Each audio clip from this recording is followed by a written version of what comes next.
And often, as you pointed out, John, the Grand Annual is not often a deep race. You tend to find 2, 3, 4 horses that can win that race when you actually really boil it down at the final entries. So it's not occasionally you get a surprise, but you get a surprise because it's a poor race. But you'll get the top 3 or 4 of the market finishing 1, 2, 3, 4 quite often. So anyway, let's move on. The Pertemps, which obviously most people sort of get tucked into the earliest of all the handicaps.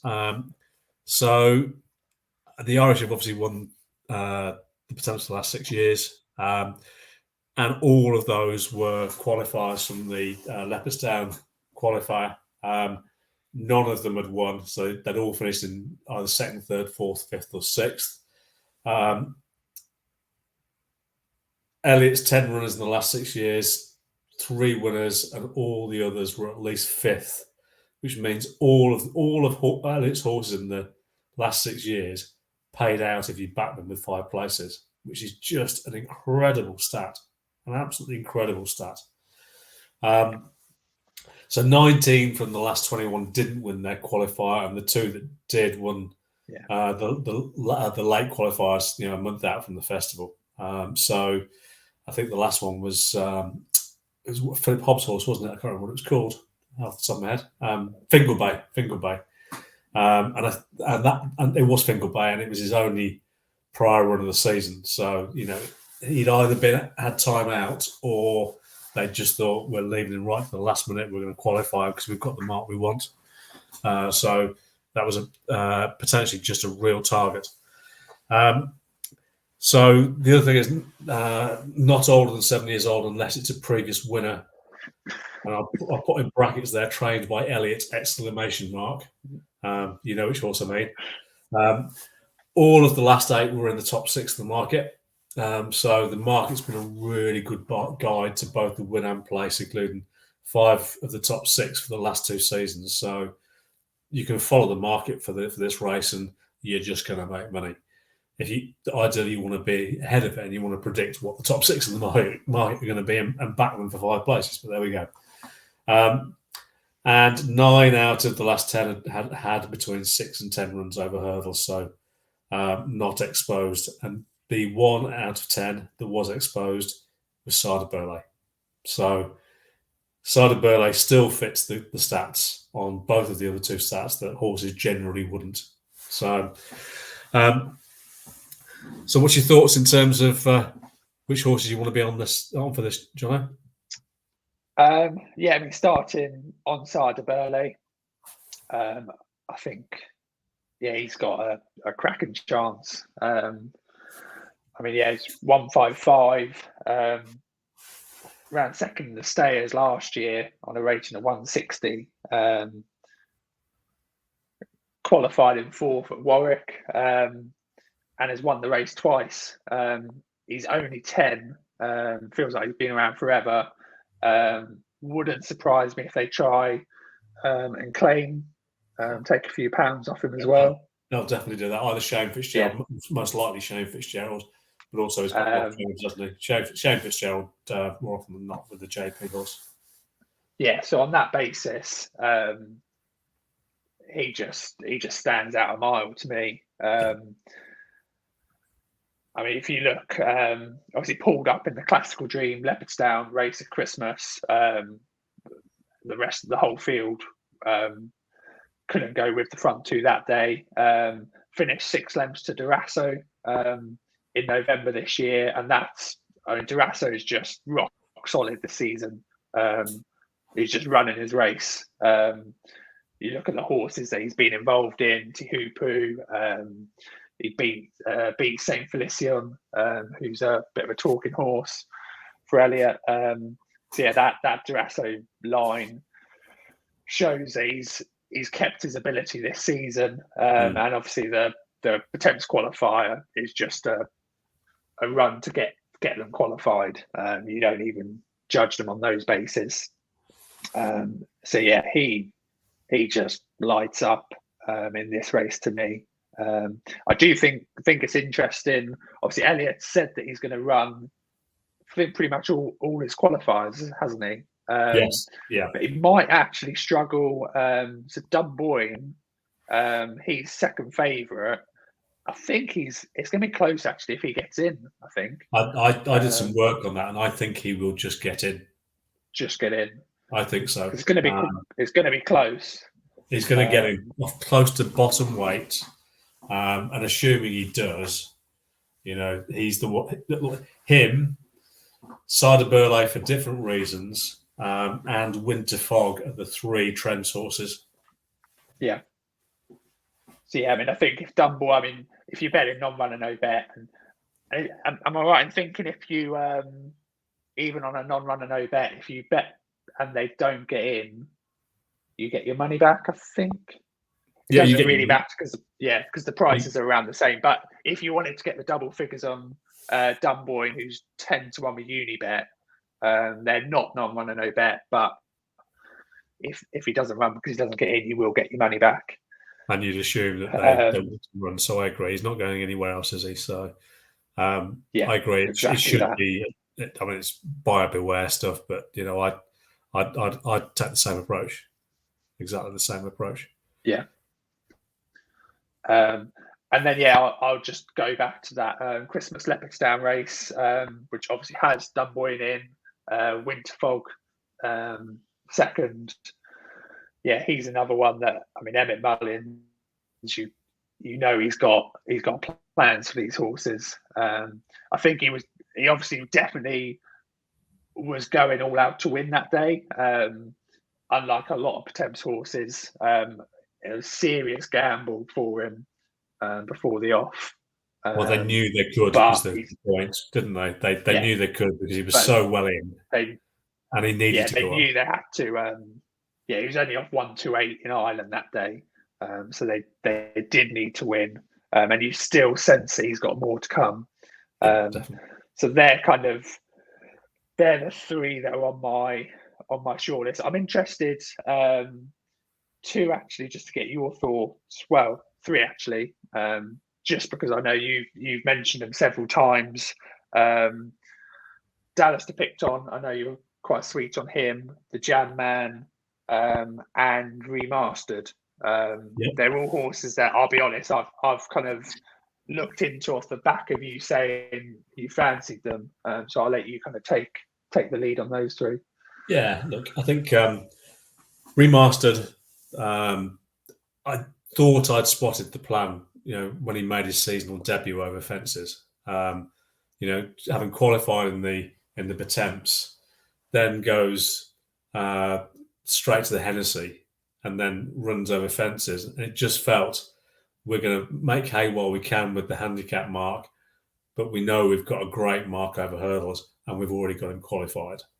So, I spoke to a few people privately about it at the time. Some thought I was mad. Some thought, oh, God, yeah, you're right. And I've been convinced that it was the plan ever since.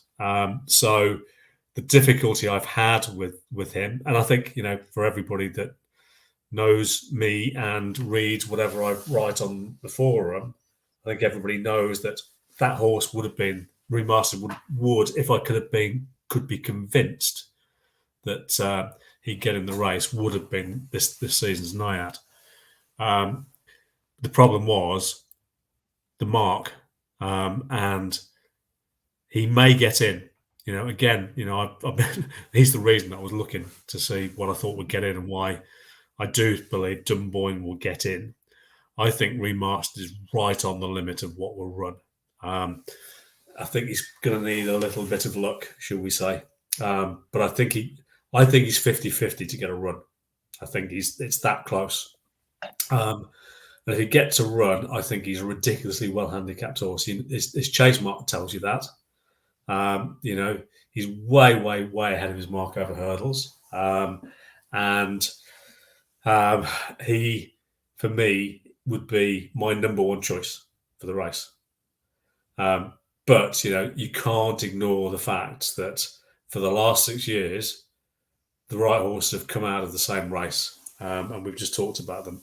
And and that's Dunboyne. That's Dunboyne and Winterfog. So, and they're the only two that are going to come out of that race and run here that qualify. Panda Boy was the winner, and you probably shouldn't say he can't win this because he's the winner. He's probably capable of running a big race, but I don't think he will win. Is probably the way to say that.